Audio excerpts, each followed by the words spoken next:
one is yung napanalunan ko sa raffle ni Johnny the Explorer. Yun yung blew up na name ng page niya. Tapos, ang YT name naman is Johnny. As in lang yata. Hindi ko nakalimutan. So, same lang yung YT name tsaka yung name ng page niya sa blew up. So, ayun guys. Napanalunan ko sa kanyang raffle. Ito ay solar. So, this is buy one take one solar light. 30,000 watts. So, hindi ko alam kung paano ito siniset up. At, ngayon pa lang naman kami nagkaroon nito. So, ayan. Buksan na natin siya. Medyo matagal yung delivery kasi inabot siya ng more than 1 week. More than 1 week. Kasi malayo yung pinanggalingan niya, probinsya. Parang CDO yata. So, ayun guys. Yan. Isa. Buksan na natin. So, hopefully hindi naman siya sira. Minsan kasi kahit na mas maayos yung pagkakabalot ng sellers, nadadamage pa rin siya sa delivery. So, na natin siya. Siyempre, hindi ko ito matitesting guys kasi gabi na. At kanina naman, hindi naman kasi maaraw yung panahon. Medyo maulan. So, kailangan ito kasi siyempre maaraw kasi nga solar siya. So, ang kailangan nito ay sikat ng araw. Kaya, ayan, i-testing ko siya next time or bukas kapag umaraw. Or baka pag-uwi na lang ng aking pinakamamahal na asawa. Kasi, ayan. Wala lang. Kasi baka mahirapan ako. Charot. So, ayan. Tingnan na natin siya kung hindi pa siya basag, buo pa siya. Basag pa siya, kung hindi sa picture. Hindi pa muna sa gilid. So, syempre kailangan na ikat yung tape. Hopefully, hindi nga na-damage. Kasi balik na balik naman siya ng stock. Sana lang, hindi na siya damage.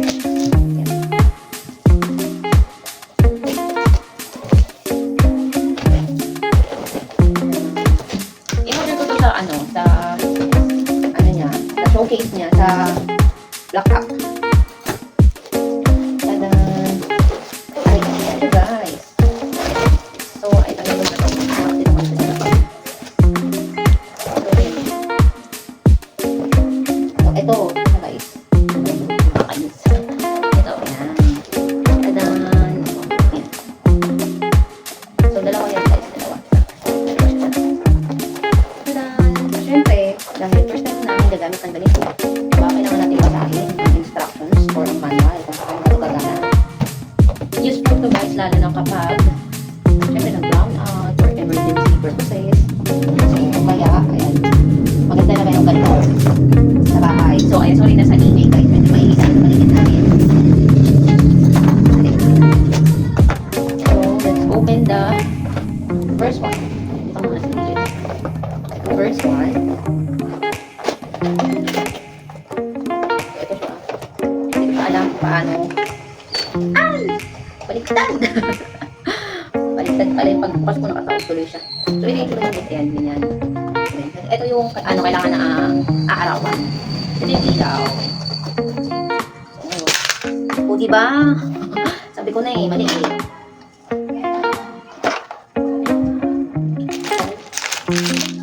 Ano ba?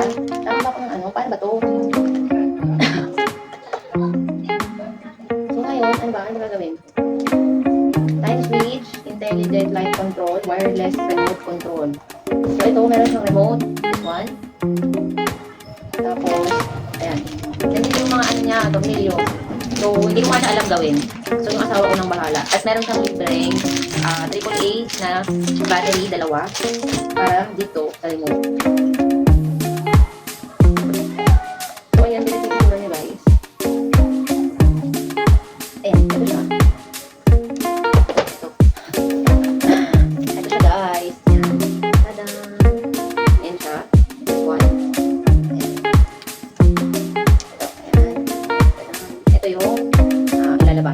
Papaarawan. Ayan. Tapos, ito yung ilaw. Tadaan! So, dalawang set to guys. Kasi buy one take one siya. Ngayon, ito ay ikakabit dito. Tama ba ako? Oo, dito. Dito yata. Oo, dito nga. So, pag dudutungin dito, hindi ko alam kung para sa mga tornilyo na yun. Okay. Siguro yung tornilyo guys, para sa pagkakabitan, ito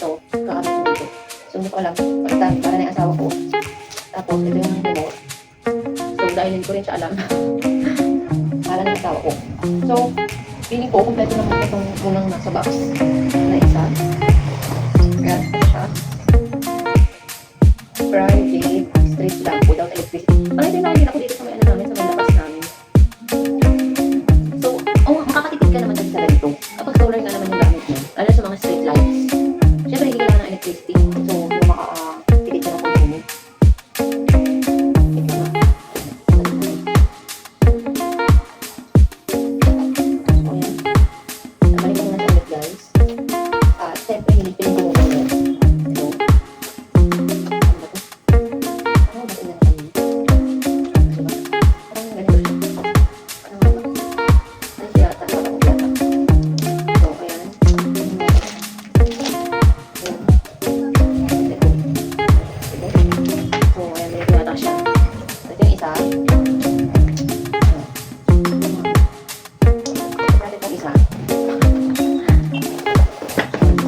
Complete set. Sige, para nakikita nyo. So, dapat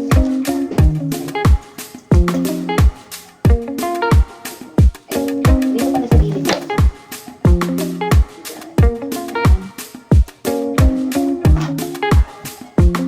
Ayan. Buha. O, diba? Tingnan natin itong isa.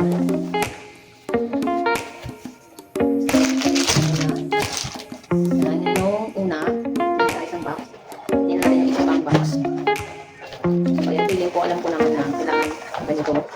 Dito ko siya kukunin. Ano ba ko? So, ayan nga. So, tumama na yata ako. So, ito. O, diba? Bisa siya ulit na ganyan. And then, dalawa. Then, buy one, get one. O, diba? So, meron din siya ulit remote. At syempre, yung mga tornilyo. Yan, ay kakabit dito at dito. Dito. Yan, dito. Yan, meron siya ditong butas. So, feeling ko, ganito. Ay, oh my God! Ala, nakakainis. Basag siya. No. Irereklamo ko to. Basag siya. Ayan guys, so, I don't know if nakikita mo ba sa camera. Pero basag talaga siya. Wait lang. So, hindi pwedeng basag siya. Kasi binayaran ko ito eh. Ano, papayag ba ako ng basag yung item? So, no. It's a big no-no kung magreklamo tayo kay seller. So, ito, so, kailangan talaga, dapat bukas matesting ko siya. Pero, yun nga. So, this one is damaged. So, I need to make a complaint. Ayun, kita nyo naman guys, sobrang, laki ng damage niya. Ang dami niyang basag. Ayan. Kita nyo ba guys, basag siya. So, hindi pwedeng basag. Buo yung basag niya at hindi maganda yun. So, dahil customer ako, at syempre sino may mga customer na gustong tumanggap ng sira, diba, at basag. Kaya, ayan, after nito, magkukomplain na ako agad sa seller. Ang tagal-tagal kong inantay, tapos marireceive ko ng damage. So, yun nga, yung isa, okay naman. I think this one doesn't have a damage. Although, ayan, may scratches, but it's okay. Medyo manatanggap pa natin yung scratches. So, how about this one? Ayan, may scratches. So, okay rin naman yan, yung mga gas-gas-gas. As long as dapat gagana siya. So, hindi ko pa nakita yung manual ba to?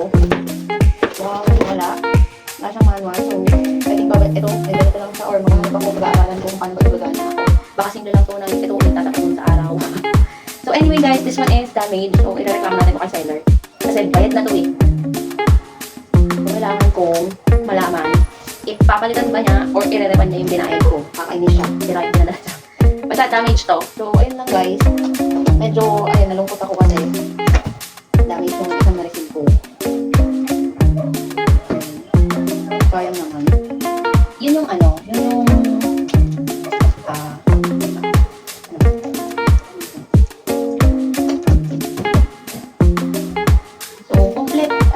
complete accessories naman siya.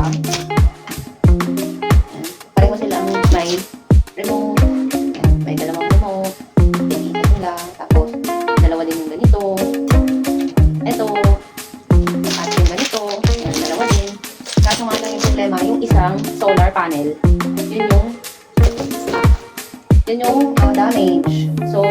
naging problema guys. At ayun nga, bukas itetesting ko siya. Hopefully umaraw bukas para malaman ko kung gumagana ba siya. Pero ayoko talaga nito, hindi ko talaga gusto na sirain mo na talaga kung order. So, ayun yung nagiging problema guys kapag bumibili kayo sa online. Lalo na kapag yung binili nyo is may possibility yung mabasag o kaya naman kapag babasag yung binili nyo, usually hindi naiiwasan na ganito na nababasag siya. So, ayun. So, that's all for today's vlog. So, ayun guys. Hindi ko alam kung mag-vlog ko yung pag-testing ko nito. But anyway, thank you for watching guys. See you on my next vlog.